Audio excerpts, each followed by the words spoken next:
Welcome, friends, to another Spartacus game developer update. Part 15 now, and it's been 3 weeks since the last one. They're getting fewer and further between as I race towards the end of the game. And there's been a lot of development happening, and a lot of it I don't want to actually show you because I don't want to spoil too much of it. Probably the biggest announcement I have right now for Spartacus is that it's officially a Swords and Sandals game. It's now called Swords and Sandals Spartacus. It's been brought into the SNS family, and there will be a few little ties into the Swords and Sandals world in the form of Easter eggs and little collectible statues that your character will find along the way. And I'm pretty excited about that, having an official Swords and Sandals Spartacus tie-in. The other big announcement is I'm hoping to have the game ready by Christmas. So I've sort of been backwards and forwards on the deadline. At one point I thought it might not happen until sort of February, March, but after a few conversations with the publisher and just rescheduling what I feel like I can get done, I'm actually pretty confident, touch wood, that all things going well, the game will be ready by Christmas, which is pretty exciting because it's getting bigger. It's becoming quite a big game now, and there will be over 20 levels by the time it's all said and done, and they're not small levels. I'm going to show you in the game how big some of the more recent levels are, and they've gotten a lot bigger since the very early ones. So you're looking at quite a few hours of gameplay there, unless you're freakish, don't get hit once, don't die once type player, in which case the game will still last a while. I haven't actually timed the whole game yet because it's obviously not finished, but I have in fact built I'm finishing off the 17th level at the moment, and there's still a few more to go, so I'm powering along. But let's jump into Unity, and I'll show you what I've been up to in the latest game development.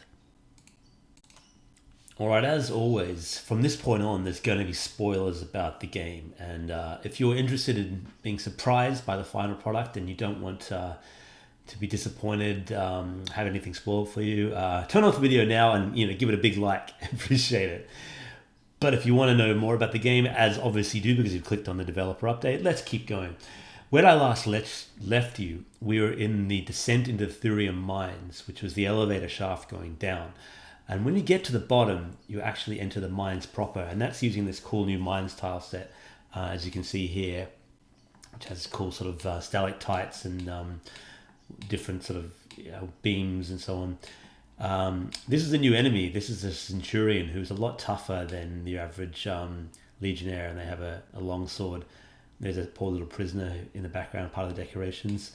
There's cool sort of decorations on the walls, and spades and crates and things. These poor little guys that hang from the roof. What I wanted to show you though is the average size of a level. So if you consider that's how big our guy is. When it's zoomed out, it's about like that. That's about the playable size. But the level itself is this big. Behind that. Yeah, so to get from here, you've got to go all the way down here. There are many paths you can take and so on.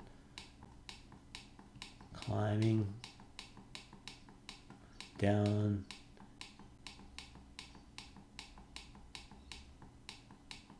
Different paths will give you different challenges, of course.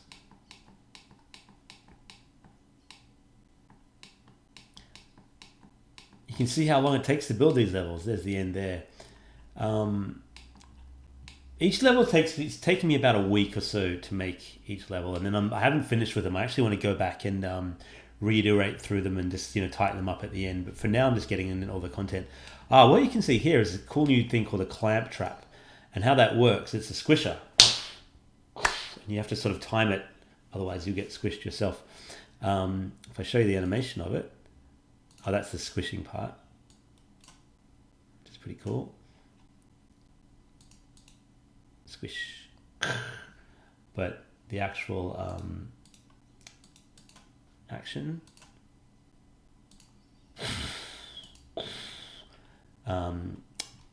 So let's see that in action, actually.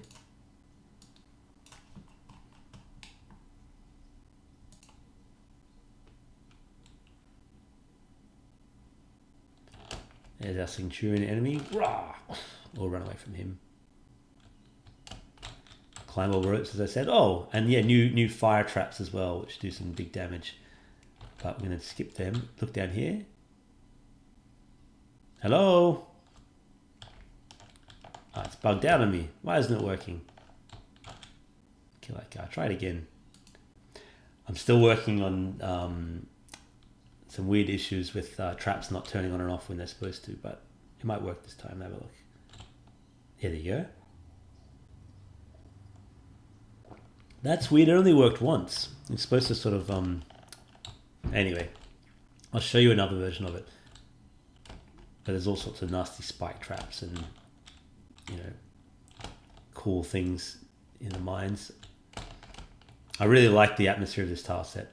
Oh yeah, and there's another one which I won't show you today, which is the lower mines, and there's a battles and so on. But the other big addition to the game is sound and music. So you now have sound for collecting things. Sound when you die. Well, there's a bug there.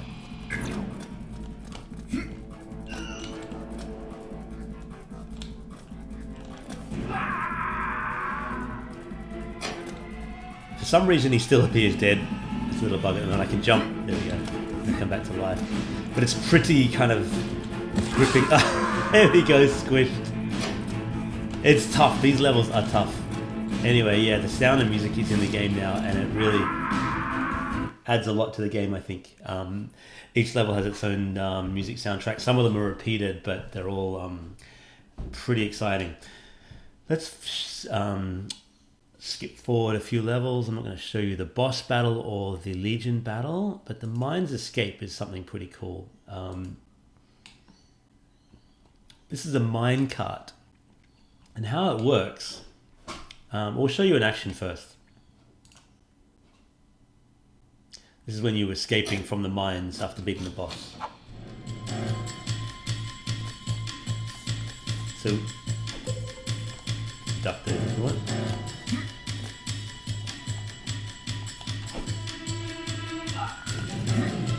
Yeah, minecarts basically follow along a path. Ah, crash. So they're basically moving platforms. The Corgi engine, which I've been using for the platform game, which I've done a pretty modified version of, allows you to do moving platforms. And what this minecart is, if I go to the minecart and load it up, he's made up of a few things. That little speaker is a sound, but we have a spike background, a foreground. That's the background image behind it, so you can kind of layer the player in between the two. Has some dust particles that move when he moves, and then every now and again they'll do like a random burst.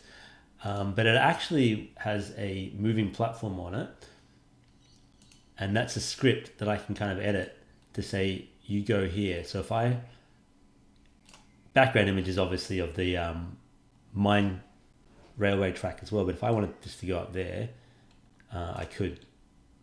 They're usually designed for 45-degree angles, so I don't know how that's going to look, but it's really easy to plot the paths out. But we're going to mute the audio as well, so I can actually talk. But notice it goes up there now, which doesn't make much sense, and then it stops. And you can add multiple points to that as well, so I can kind of go...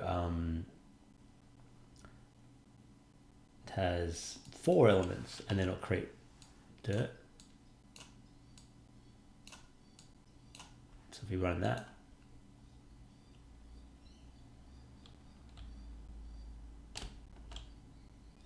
up, down, up.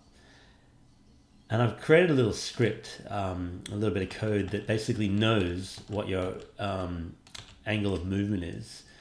And it knows that if if it's moving, the Y degree is moving, then it tilts it this way. If it's the Y degree is moving that way, it tilts it that way, that kind of thing. So it's just a simple little bit of C# script that I've attached to the minecart, and it knows when they and it stopped. If I load it up, I can show you even rather than talking through it.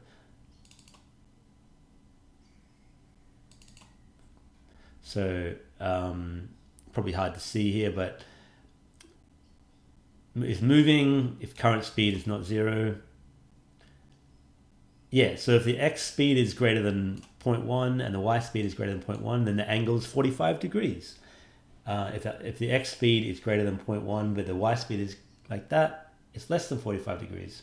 Otherwise, set it to that. So really simple. And then it just has a little Euler algorithm just to angle to where it's supposed to go, which is kind of nice. So you can kind of rotate it via rotation speed. Yeah.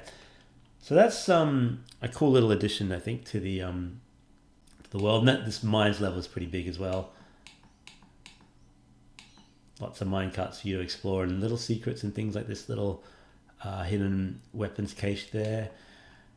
What else can I show you? The sound and music is one of the big things. I've been working on the last castle levels at the moment, but I don't want to show you those just yet. I can show you the Legion battle, actually. That's kind of fun. There was a militia battle earlier on that you fight at the bottom of Mount Vesuvius, but here in the Thurium mines, you actually fight tougher enemies.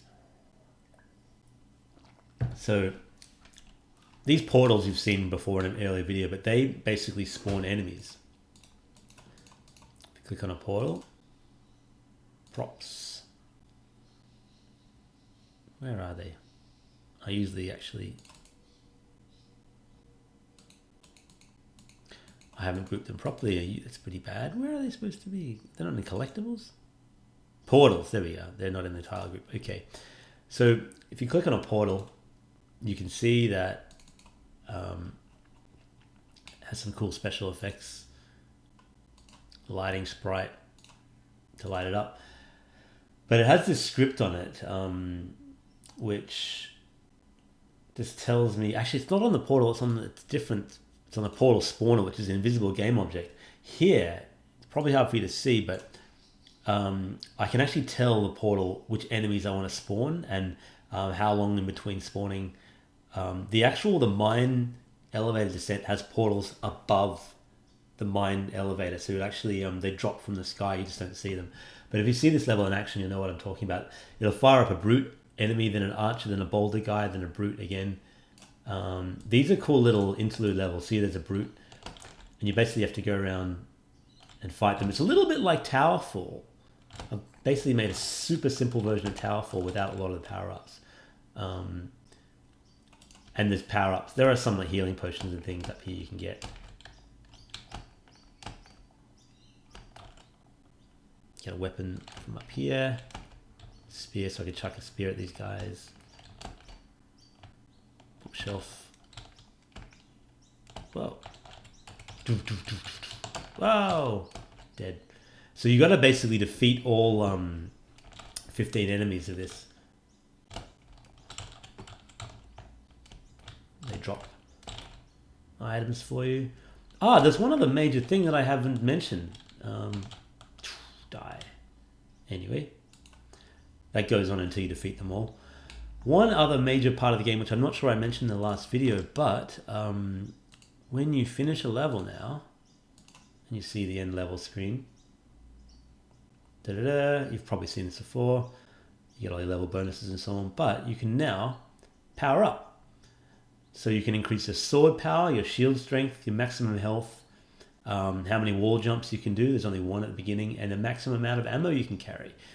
So you start off very weak, but by the time you get towards the end of the game, your character has better sword, better shield and everything.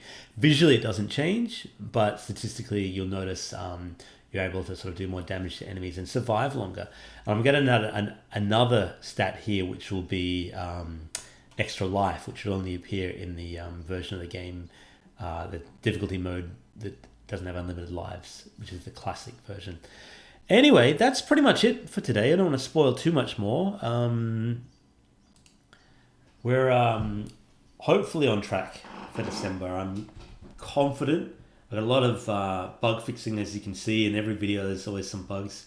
I still have about 3 or 4 more levels to build. There's some boss battle stuff to work out and a lot of other little things. I got about 2 months to do it, so as usual, a race against the clock, but I really love how the game is shaping up, and I think you too will enjoy the game too. Thank you for joining me today, as usual. If you enjoy this video, remember to subscribe and click the little bell so you'll get notifications. You know how it works, it's YouTube. Until next time, my friends, bye for now.